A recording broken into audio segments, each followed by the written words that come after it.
अरे बेटा, तुम पांचों ये कैसी अनोखी बहुएं उठाकर ले आए हो। किसी के हाथ लंबे हैं तो किसी के पैर। आखिर ये पांचों मेरे इस गरीब घर में कैसे रहेंगी? मेरा घर इतना छोटा है, ये पांचों कैसे एडजस्ट होंगी? माँ, तुम फिक्र क्यों करती हो? हमारी बीवियां सब संभाल लेंगी। और वैसे भी हम पांचों भाई कल शहर जा रहे हैं। बेटा, ये सब क्या है? तुम पांचों ने बिना मुझसे पूछे अपनी मर्जी से इन पांचों से शादी कर ली, और ये बिना मुझे बताए तुम पांचों शहर जा रहे हो। ये सब क्या हो रहा है? क्या तुम्हें नहीं लगता कि तुम्हें फैसले लेने से पहले मुझसे पूछना चाहिए था? माँ, अब आपके पांचों बेटों के कंधों पर उनकी बीवियों की जिम्मेदारी आ गई है। बस इसलिए हम शहर जा रहे हैं। और अब आपको अपने साथ साथ हमारी बीवियों का भी ख्याल रखना होगा।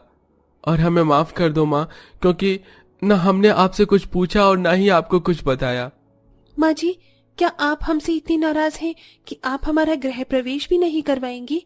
बहू, इन तीनों का तो मैं फिर भी गृह प्रवेश करवा दूंगी, पर तुम दोनों का कैसे गृह प्रवेश करवाऊं? एक की टांग लंबी है तो दूसरे की गर्दन। मुझे तो समझ ही नहीं आ रहा तुम पांचों इस छोटे से घर में रहोगी कैसे? कोई बात नहीं माँ जी, हम आपके सामने झुक जाएंगे और घर में भी झुक कर ही रहेंगे। झुकना तो तुम्हें पड़ेगा ही। चलो बहू, तुम पांचों यही रुको, मैं अभी पूजा की थाल लेकर आती हूँ। इतना बोलकर आशा घर में जाती है और पूजा की थाल तैयार करके अपनी पांचों बहू की आरती उतारती है और उन्हें घर में आने के लिए कहती है। पर जैसे ही नेहा और आरती घर में आने लगती हैं, वो दोनों दरवाजे की चौखट में अड़ जाती हैं, जिसे देख आशा अपने पांचों बेटों से कहती है, बेटा, ये दोनों तो अंदर ही नहीं आ पा रही। घर में आने के बाद खड़ी कैसे रहेंगी? घर के काम कैसे करेंगी? मेरा तो सब कुछ सोच कर ही सर दर्द हो रहा है। आशा की बात सुनकर नेहा और आरती झुक जाती हैं और घर में आती हैं। घर की छत काफी नीचे थी, जिस वजह से वो दोनों आते ही जमीन पर बैठ जाती हैं। तो वहीं दूसरी ओर शीला को खाने की खुशबू आती है और अंजलि को कुछ सामान बेचने वाले की आवाज आती है। आसपास में कुछ अच्छा बन रहा है, बहुत अच्छी खुशबू आ रही है मुझे। अच्छा माँ जी, आपको दही भल्ले खाने हैं क्या? अगर आपको खाने हैं तो आप मुझे बता दो, मैं आपको दिला दूंगी, क्योंकि अभी 5 मिनट में हमारे घर के बाहर दही भल्ले वाला आ जाएगा। देख ले बेटा, तेरी बीवी खुले आंखों से सपने देख रही है। एक को खाने की खुशबू आ रही है तो एक को चूड़ी वाले की आवाज सुनाई दे रही है। आशा जैसे ये बात बोलती है कि सच में वहां पर दही भल्ले बेचने वाला आ जाता है, जिसे देख आशा अपनी पांचों बहू को बड़ी हैरानी के साथ देखती है। माँ जी, आप हम पांचों को ऐसे क्यों देख रही हैं? हमने कुछ गलती करी है क्या? बहू, मुझे लगा सिर्फ तुम पांचों दिखने में अजीब हो, पर मैं ये नहीं जानती थी कि शीला बहू और अंजलि बहू के नाक कान न सिर्फ लंबे हैं बल्कि बहुत तेज भी हैं। माँ, अब आपको समझ में आया हमने इन पांचों से क्यों शादी करी। आप इन पांचों की जिस कमियों को देखकर मुंह बना रही थी, हमने उन कमियों में इनका वो टैलेंट देखा है जो शायद किसी ने नहीं देखा। अगर देख लिया होता तो आज ये पांचों हम भाइयों की बीवियां न होती। रवि की बात सुनकर आशा कुछ नहीं बोलती और मुंह बनाकर घर से बाहर चली जाती है और घूमते घूमते आम के बगीचे में चली जाती है। आम के पेड़ से कुछ कच्चे आम तोड़ने लगती है, पर हाइट कम होने की वजह से वो आम तोड़ नहीं पाती। गांव के शैतान बच्चों ने नीचे के सारे कच्चे आम तोड़ लिए। अब इतने ऊपर के आम कैसे तोड़ूं मैं? दीदी, हमें भी आम के बागीचों में जाना चाहिए। माँ जी खेत में है, उन्हें आम तोड़ने में दिक्कत हो रही है। फिर तो माँ जी को मेरी जरूरत है, मुझे जल्दी जाना होगा। हाँ सरोज, जल्दी जाओ। इतना बोलकर सरोज अपनी सास के पास जा पहुंचती है और अपने लंबे हाथों से सारे कच्चे आम तोड़ लेती है। जिसके बाद अंजलि आशा के साथ घर आती है और आम काट कर उसे सूखने के लिए रख देती है। अब इसी तरह से कुछ दिन बीत जाते हैं और एक दिन घर में एक भी खाली डिब्बे नहीं है, मिल ही नहीं रहे। मैंने सारे खराब डिब्बे पता नहीं कहाँ रखे हैं। मेरे पास इतने भी पैसे नहीं है कि मैं दुकान से जाकर डब्बे खरीद के ला सकूं। मेरे अचार कहीं खराब ना हो जाए। इन अचार को बनाकर ही तो मैं मार्केट में बेच पाती हूँ और कुछ पैसे कमा पाती हूँ। माँ जी, आप फिक्र क्यों करती है? आपकी 5 बहू है ना, मैं अभी आपका काम आसान कर देती हूँ। नेहा बैठी बैठी अपनी लंबी गर्दन से घर का हर एक कोना देखती है, पर उसे कहीं भी खाली डिब्बा नजर नहीं आता। जिसके बाद वो बाहर आकर घर की छत पर देखती है और उसे कुछ खाली डिब्बे नजर आते हैं। अब जल्दी से नेहा सरोज को बुलाती है और सरोज अपने लंबे हाथों की मदद से वो खाली डिब्बे उतार कर अपनी सास को दे देती है। थैंक यू बहू, मेरी मदद करने के लिए।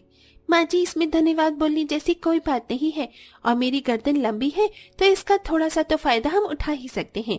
और वैसे भी मैं आपकी बहू हूँ, मेरा फर्ज बनता है आपकी मदद करना।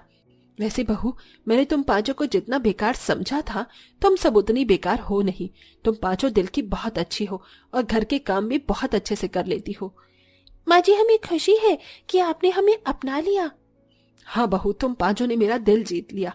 अच्छा बहू, आज मंदिर में कीर्तन है, बहुत बड़े बड़े गायक आ रहे हैं कीर्तन करने के लिए मंदिर के बाहर, और वहां पर बहुत भीड़ भी लगी होगी। अगर हम लोग जल्दी जाएंगे तो ही आगे जगह मिल पाएगी, इसलिए तुम पांचों तैयार हो जाओ। हाँ माँ जी, बिल्कुल, हम पांचों अभी तैयार हो जाती हैं। इस तरह आशा की पांचों बहुएं तैयार होने लगती हैं, पर उन्हें तैयार होने में समय लग जाता है। और जब तक वो लोग मंदिर पहुंचते हैं, वो देखते हैं कि काफी भीड़ जमा हो चुकी है।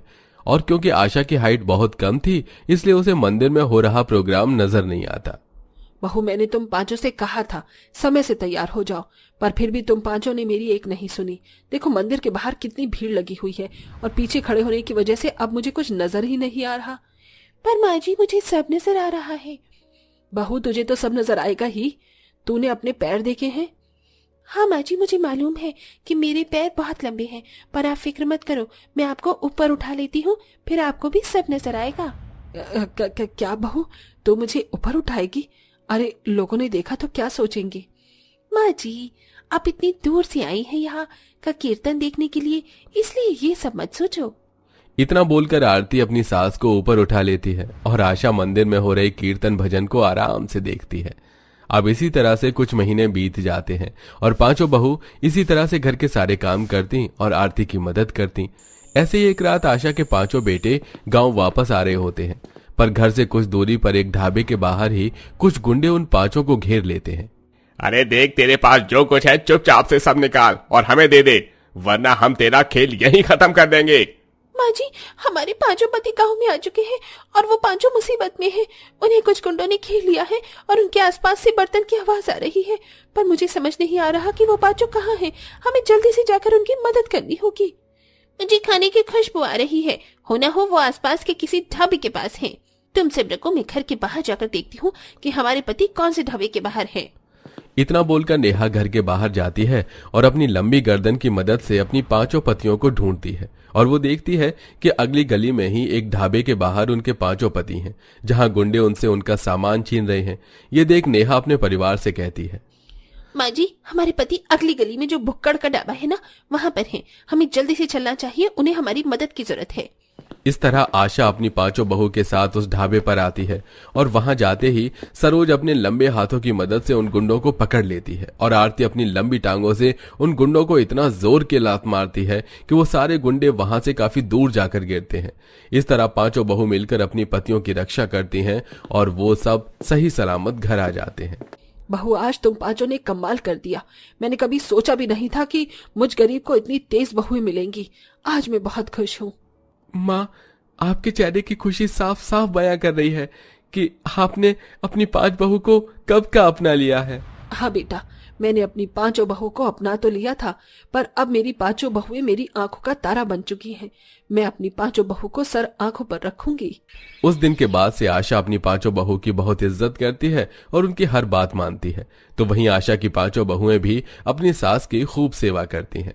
दोस्तों, आपको कौन सी वाली अनोखी बहू ज्यादा अच्छी लगी? उस बहू का नाम कमेंट करके जरूर बताइएगा।